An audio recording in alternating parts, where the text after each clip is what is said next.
Hello વિદ્યાર્થી મિત્રો, આજે આપણે વાત કરવાના છે ટેક્સ એટલે કે ટેક્સ પર આપણા ભારત દેશની ઇન્કમ એટલે કે ભારત દેશના 140 કરોડ લોકો પર કેટલા વ્યક્તિ પર કેટલો ટેક્સ લાગે છે, કયા વ્યક્તિ પર કેટલો ટેક્સ લાગતો નથી, એની બેઝિક એટલે કે ટેક્સ આપણા દેશમાં ટેક્સ આવ્યો તો એ ટેક્સની આજે આપણે બેઝિક અન્ડરસ્ટેન્ડિંગ લેવાની છે. એટલે એના કેટલા પ્રકાર છે, કઈ રીતે એનું માળખું છે, એ આજે આપણે સમજવાના છે. તો ચાલો આજે આપણે વિડીયોનો સ્ટાર્ટ કરીએ. તો પહેલું છે tax. What is a tax? તો ટેક્સ શું છે?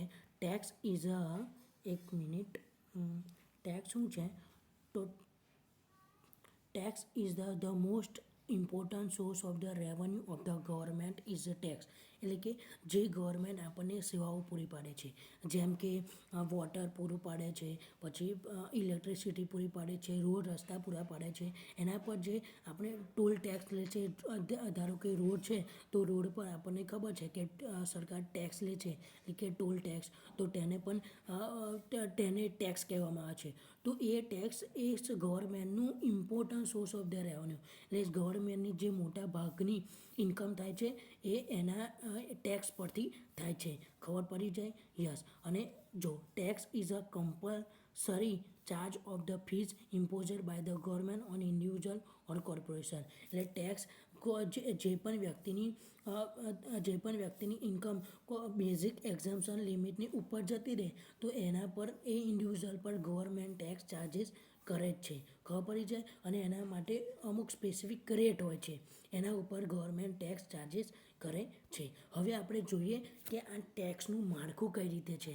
તો ટેક્સ ઇન્ડિવિજ્યુઅલ એક રેસિડેન્ટ ઇન્ડિવિજ્યુઅલ હોય તો એ કઈ રીતે ટેક્સ ભરે છે અને ગવર્મેન્ટનું એ પ્રકારમાં કયું રીતે રેવન્યુ થાય છે. તો જો પહેલેથી આપણે જોઈએ કે citizen pay the tax. Citizen pay the tax કોને પે કરે છે? Government revenue increase. જો સિટીઝન ટેક્સ પે કરે તો ગવર્મેન્ટનું રેવન્યુ ઇન્ક્રીઝ થાય. રેવન્યુ ઇન્ક્રીઝ થાય તો શું છે? ગવર્મેન્ટ ઇન્ક્રીઝ પબ્લિક એક્સપેન્સ એટલે કે જે સેવાઓ પૂરી પાડે છે પબ્લિકને એમાં ખર્ચ વધારે કરે. આવું ખર્ચ વધારે કરે તો પછી citizen enjoy the qualified public service એટલે કે જે સિટીઝન છે આપણો રેસિડેન્સ કે ભારત દેશમાં રહેતો વ્યક્તિ એ પોતાની વોટરની સુવિધા જે સરકાર પૂરી પાડે છે, રોડ રસ્તાની સુવિધા એ એન્જોય કરી શકે છે. અને પછી શું થાય? એ એન્જોય કરે એટલે પછી એ વ્યક્તિનો સરકાર પર ટ્રસ્ટ વધે. એ વ્યક્તિનો સરકાર પર ટ્રસ્ટ વધે અને સરકારનો ટ્રસ્ટ વધે એના કારણે દેશમાં એક ટેક્સનું માળખું જળવાઈ રહે અને સરકાર પર જળવાઈ રહે, જેના કારણે દેશની જીડીપી એટલે કે દેશનું ગ્રોથમાં ખૂબ જ વધારો થાય છે. તો આ રીતે માળખું તૈયાર થાય છે.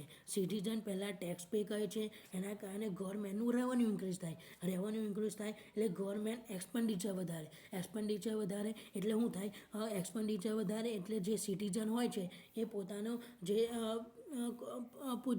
સરકાર જે સેવાઓ પૂરી પાડે છે એનું એન્જોયમેન્ટ લઈ શકે છે અને એના પર પાછો ટેક્સ ભરે છે. એટલે આવી રીતે એનું માળખું તૈયાર થાય છે. પછી આપણે વાત કરવાના છે કે ટેક્સના કમ્પોનન્ટ એટલે કે ટેક્સ કોના પર આધાર છે? ટેક્સનો આધાર શું છે? તો પહેલું ઇન્કમ ટેક્સ એક્ટ. તો જો ટેક્સ હોના આધાર પર બને છે તો પહેલું ઇન્કમ ટેક્સ એક્ટના આધાર પર ટેક્સ બને છે. પછી બીજું એન્યુઅલ ફાઇનાન્સ એક્ટ. એટલે કે ટેક્સના આધાર કોણ છે? તો પહેલું income tax act, annual finance act, પછી income tax rule. Income tax rule પર તે ઇન્કમ ટેક્સ આધાર બનાવે છે. પછી સર્ક્યુલર ઓર નોટિફિકેશન એટલે કે જે ટેક્સ છે એના જે income tax finance act, income tax rule એ તો ફિક્સ જ હોય છે, પણ કોઈ વધારો કરવો હોય કે ઘટાડો કરવો હોય તો સરકાર શું કરે છે? સર્ક્યુલર એક નોટિફિકેશન એટલે કે સર્ક્યુલર બહાર પાડે છે. એના આધાર પર જે ચેન્જીસ કરવાના હોય એ પણ થાય. અને legal decision of the court અને જે પણ કોઈ કેસ બને એના આધાર પર કોઈ કોર્ટ ડિસિઝન લે તો એનું પણ ઇમ્પ્રુવમેન્ટ આ ટેક્સમાં કરવામાં આવે છે. તો આ રીતે ટેક્સના કમ્પોનન્ટ એટલે ટેક્સ પણ આવી રીતે કામ કરે છે. હવે આપણે આગળ વધતા જોઈએ કે ટેક્સ કેટલા પ્રકારના છે. તો જો tax type of the tax तो टैक्स કેટલા પ્રકારના છે તો ટેક્સ કે દો પ્રકાર है એટલે કે ટેક્સ બે પ્રકારના છે પહેલું છે ડાયરેક્ટ ટેક્સ એટલે કે ડાયરેક્ટ ટેક્સમાં આપણે બેઝિક અન્ડરસ્ટેન્ડ આગળના વિડીયોમાં આવશે ડાયરેક્ટ ટેક્સ અને ઇનડાયરેક્ટ ટેક્સની બેઝિક આપણને માહિતી મળશે તો આજે આપણે વાત કરવાના છે ડાયરેક્ટ ટેક્સ આગળ એના વિડીયો મોટા પ્રકારમાં આવશે પણ આજે આપણે બેઝિક અન્ડરસ્ટેન્ડિંગ લઈએ કે ડાયરેક્ટ ટેક્સ કોને કહેવાય ડાયરેક્ટ ટેક્સ એટલે કે કોઈપણ વ્યક્તિ કોઈપણ વસ્તુ ઇન્કમ કમાવતો હોય ધારો કે એક બિઝનેસમેન છે તો એ પોતાના બિઝનેસમાંથી ઇન્કમ કમાવે છે તો એની ઇન્કમ બેઝિક એક્ઝામ્પશન લિમિટની ઉપર જાય તો જ એના પર ટેક્સ લાગે તેને ડાયરેક્ટ ટેક્સ કહેવાય એની ઇન્કમ એની આ ટેક્સ કોના ઉપર લાગે વ્યક્તિની ઇન્કમ પર ડાયરેક્ટ વ્યક્તિના ઇન્કમ પર લાગે એને કહેવામાં આવે છે ડાયરેક્ટ ટેક્સ હવે બીજું છે ઇનડાયરેક્ટ ટેક્સ હવે ઇનડાયરેક્ટ ટેક્સ કોને કહેવામાં આવે છે તો indirect tax is equal to GST એટલે કે કોઈપણ કસ્ટમર પર આ ટેક્સ લાગે છે ધારો કે મેં એક પાર્લેજી બિસ્કિટ ખરીદ્યો પાર્લેજી બિસ્કિટ ખરીદ્યો તો એમાં કોઈ પણ વસ્તુ જોવામાં આવે નહીં મારી ઇન્કમ જોવામાં આવતી નથી કે મારી ઇન્કમ કેટલી છે મેં પાર્લેજી બિસ્કિટનું પડીકું ખરીદ્યું તો તેના પર ટેક્સ ઇન્ક્લુડેડ એની કિંમત જે 5 રૂપિયા કે 10 રૂપિયા હોય છે એની કિંમત શું છે ઇન્ક્લુડેડ જીએસટી એટલે કે એના પર આપણે કોઈ બેઝિક એક્ઝામ્પશન લિમિટ કે કોઈ વસ્તુ લગાવવામાં આવતી નથી એના પર ડાયરેક્ટ આપણે ટેક્સ ભરીએ જ છે એટલે કે જો નાનામાં નાનો પણ વ્યક્તિ ટેક્સ ભરતો હોય તો એ indirect tax is equal to GST અને જેની બેઝિક એક્ઝામ્પશન લિમિટની ઉપર થઈ જાય એને કહેવામાં આવે છે બેઝિક એક્ઝામ્પશન લિમિટની ઇન્કમ ઉપર થઈ જાય તો તેને કહેવામાં આવે છે ડાયરેક્ટ ટેક્સ એટલે એની ઇન્કમ બેઝિક એક્ઝામ્પશન લિમિટની ઉપર થાય તો જ એને ટેક્સ ભરવામાં આવે છે બાકી એને ટેક્સ ભરવામાં આવતો નથી ખબર પડી જાય યસ હવે આપણે આગળ જોઈએ કે હાઉ ટુ જીએસટી તો જો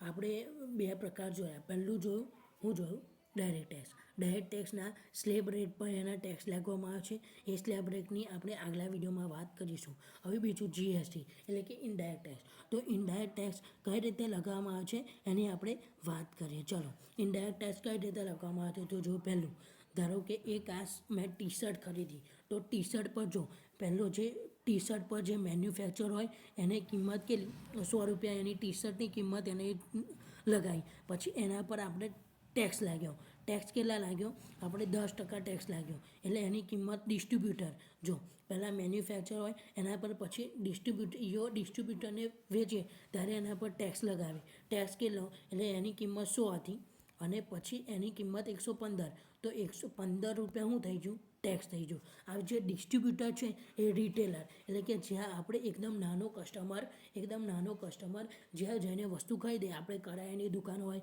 કે કોઈ પણ નાની મોટી દુકાન હોય ત્યાંથી કોઈ પણ વસ્તુ ખરીદીએ તો તેને રિટેલર કહેવાય તો રિટેલર પર ટેક્સ કેટલો લાગ્યો તો 167 રૂપિયા માઇનસ 115 રૂપિયા એને એમાંથી જેટલી આપણે માઇનસ કરીએ તો એટલા પર 33 રૂપિયા આવે તો એ 33 રૂપિયા પર આપણે 33 રૂપિયા વધી જોઈએ એટલે એ ટેક્સ એ 33 રૂપિયા શું થયું જીએસટી અને એ રિટેલર એ જ વસ્તુ કસ્ટમરને કેટલા રૂપિયામાં વેચે છે 242 તો 242 માઇનસ 167 રૂપિયા તો કેટલા એના પર જેટલો ટેક્સ આવે એટલો આપણે ટેક્સ ભરીએ છે ખબર પડી તો આપણે જો ટેક્સની કિંમત આપણે ગણીએ તો મેન્યુફેક્ચરે એ વસ્તુને કેટલી રૂપિયામાં બનાવી હતી 100 રૂપિયામાં બનાવી હતી અને આપણે લઈએ છીએ કેટલા રૂપિયામાં 242 રૂપિયામાં તો 142 રૂપિયા આપણે શું થાય 142 રૂપિયા ટેક્સ થયો ખબર પડી જાય એવું નહીં મેન્યુફેક્ચરે જે થયું ત્યાંથી એને આપણે વસ્તુ ખરીદી